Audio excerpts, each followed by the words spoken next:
Algebra Basics, Unlocking the Power of Equations. Welcome to our crash course on Algebra Basics. Whether you're a student gearing up for your first algebra class or someone looking to refresh their knowledge, you're in the right place. Today, we'll dive into the fundamental concepts of algebra that will set you on the path to solving equations with ease.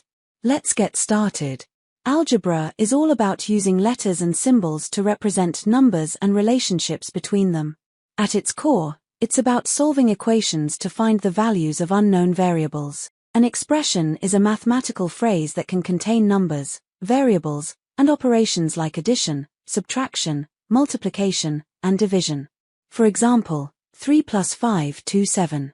Now, an equation is a mathematical statement that asserts the equality of two expressions.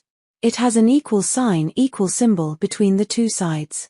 Solving an equation involves finding the value of the variable that makes the equation true. To solve this equation, we need to isolate the variable. We do this by performing inverse operations. Since the variable is being multiplied by 2 and then added by 3, we'll start by undoing the addition and then the multiplication.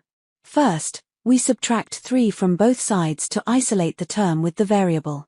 2 plus 3 equals 9, 2 equals 6.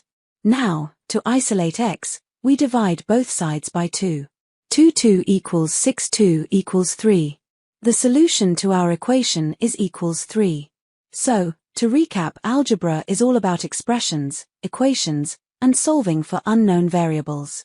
By mastering these basics, you'll be well equipped to tackle more complex algebraic problems in the future.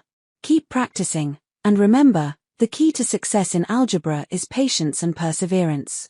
Thanks for watching, and happy solving!